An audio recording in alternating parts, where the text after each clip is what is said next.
Welcome back. This is your next video for you to be watching on how to use MyFitnessPal and also how to weigh out your own food. But let's get into it. So the first thing that we're going to be talking about is how to actually weigh out your food, and then we're going to talk about how to track it, okay? Now, the first thing that you're going to need to acquire is a regular food scale. Now, you can buy these on Amazon for about $10. If you have Amazon Prime, they'll be at your doorstep in a couple days. So this is what I always advise. You don't have to get too fancy. There's expensive scales out there, but a scale that uses grams and ounces is plenty of fine for you, okay? Now, when it comes to the different types of food that you're going to be tracking, there are different types of food, but you have to make sure that you understand that these are a lot different than they're not a lot different from each other, okay? So for example here, we have some Philadelphia cream cheese, okay? Now this can also be compared to sauces. This can be compared to peanut butter. This can be compared to almond butter, Nutella, anything like that where you are having a container and you are taking things out of it. Now, for most people, they think it makes sense to actually put their plate on the scale, zero it out, and then dump the cream cheese on there. But really what you should do is that you should place this item that you're taking something out of, okay, and then place it on the scale, turn the scale on so that it's at zero, and then from there, you can just take a spoonful out until you get to the required serving size, which is on the back here at 31 grams, okay? Now, the reason why you do it this way is obviously because everything that you're taking out of this container, including what's left over on the spoon once you put it on your plate or your bagel or whatever the case may be, is accounted for. Most people let these little calories pass by, and they never know how much one serving size is. So this is why we have our clients track, and this is very, very, very important. Now, you're not expected to track for the rest of your life, okay? This is just so that you have nutritional knowledge around the food that you like, so that we can make this more of a lifestyle instead of a crash course. Now, let's talk about something like this, mozzarella fat-free cheese. This can also be compared to a box of cereal. This can be compared to maybe chips that you're having. This can be compared to a lot of different things where, you have some food inside of a bag, okay, and then you're going to be pouring it onto your plate, okay? So you can technically do the same thing that you did with the Philadelphia cream cheese. I don't like to do that. So what I do is that when I have my plate of food ready for something like this, or maybe I have a plate full of a plate that doesn't have any cereal in it or anything like that, then what I just simply do is I put the plate on here, then turn the scale on, make sure it's at zero, and then I put it in the unit of measurement that is on the back of this label, which happens to be grams, okay? And then it says it's 1/4, it's a fourth cup and 28 grams. Sorry, 28 grams is one serving here, okay? So what I'm going to do is just simply open the bag and then just pour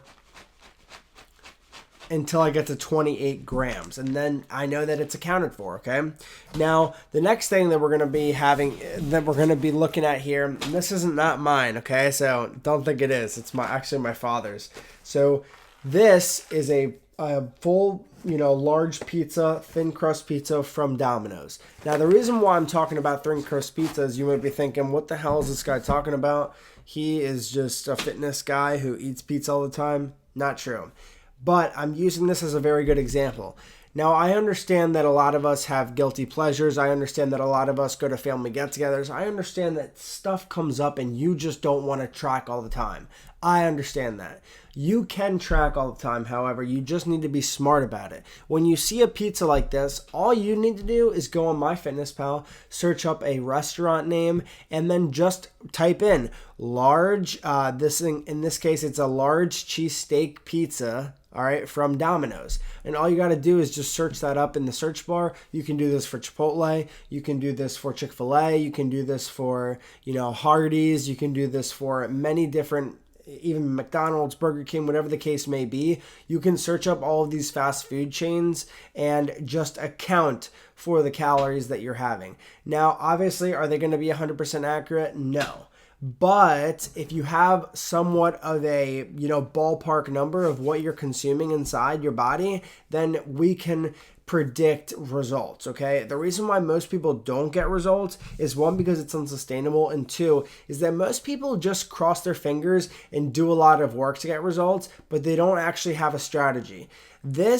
Numbers do not lie. We quantify this weight loss process so that we can actually track it and make sure that you do not hit fat loss plateaus. And we do that by giving you weekly updates on your calories and the macros that you're supposed to be hitting. Okay, so doing this, it has to be the most effective way that I've personally seen to get people long-term results, because it teaches you what portion sizes are, and it teaches you all about the foods that you're used to normally eating.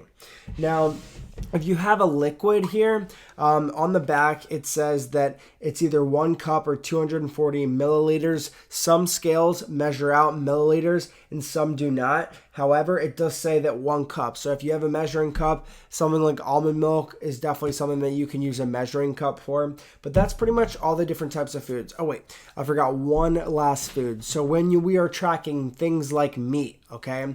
Things like meat. And anything, guys, by the way, anything that has a barcode, you can scan with your MyFitnessPal app. And I'm going to show you how to do that in a second. But if you have meat from your local grocery store or your local butcher, all you need to do, since that most likely will not have a barcode for you to scan, you're just going to search the name of that piece of meat or whatever it is into MyFitnessPal, and it's going to come up with the generic version of it, okay? And that's the best that you can really do, and that is most likely going to be raw weight. So you're going to have to take a plate, put it on the scale, and just measure out your portion right there. And if you're prepping meals for the whole week, just measure several portions out, spread them out on the cutting board, and then just put them in the pan or hot plate, whatever you're cooking on, as you go on, so that you know that it's still 7 ounces. Now, if you did 7 ounces of raw meat, it's going to be going down to about 5 ounces. That's normal. You should just account for the 7 ounces that was originally there, okay? Because that's the true weight. It's the raw weight, okay? Now, let's get into how to use the MyFitnessPal app, okay? Now, when you use the MyFitnessPal app, the common mistake is to, when you sign up for MyFitnessPal, you're going to be asked to enter a bunch of information about yourself, and it's going to be giving you a calorie number. 100%, we are not taking the calorie number from MyFitnessPal.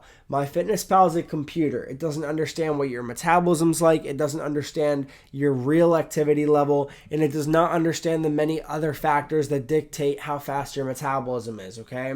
Maybe it's hereditary. It doesn't understand what you're currently going through. So that's for me, the coach who understands you more, to come up with those numbers. So we're only using MyFitnessPal to track our food so that we can link it to my fitness app and I can personally see what you're having on a daily basis. So it's super important to understand that, and just note that when you go in there, just give it some answers that it wants, and to let you actually use the app, and then from there, you're not going to try and hit those numbers, okay? You're just using it to track your food, all right? Now, the only real place that you need to go in terms of using MyFitnessPal is you just need to go to the diary, and then all you got to do is click add food. If you have a barcode, you can scan the barcode with the barcode scanner on MyFitnessPal just to make it really easy. And then you always want to make sure that no matter the matter of servings that you weigh out. So let's say that I wanted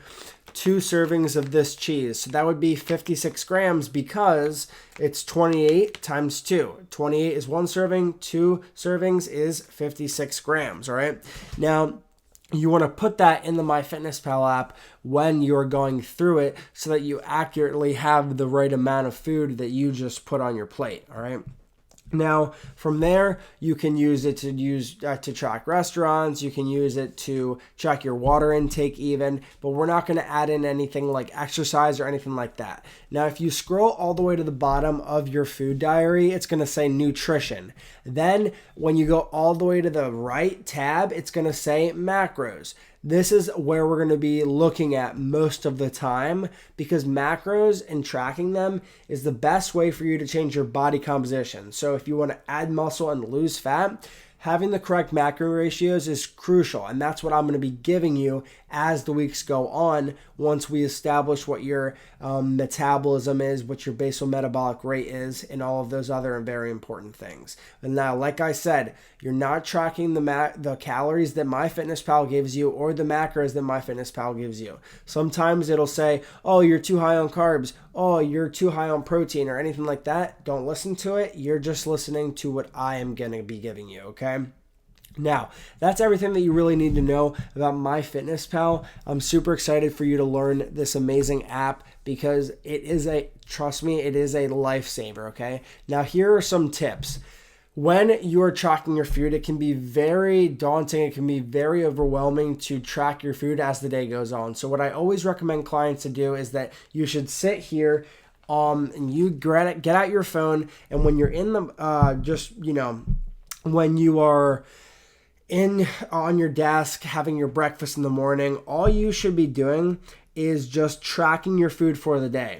So that way there's no surprises. You're trying to get as close to your calorie goal as you can, and that way you're able to just stay accountable on yourself. If you're going to try and do it as the day goes on and your day gets overwhelming, then you're going to lose sight of what food you should be having and when you should be having it. So it's super important to understand this important concept here of just tracking your food in the beginning of the day, having some staple meals that you normally have every day, weekly, whatever the case may be. It's important to have meals in there as well that you have regularly so that you already have them tracked and logged in your database, and you can just really you can just add them very quickly. Another amazing feature on MyFitnessPal is to create a meal, all right? So if you're using multiple ingredients, let's say that you're making a fajita bowl or anything like that, you're going to be using peppers, you're going to be using chicken, you're going to be using maybe some steak, you're going to be using some fat-free mozzarella cheese. If you're using multiple ingredients, an important thing to note is that you can add all of those ingredients into one meal, name the meal fajita bowl, and next time, since you already know all the portions and stuff, you're going to be measuring it out all over again. But this time you don't need to individually track each individual ingredient that you're putting in there.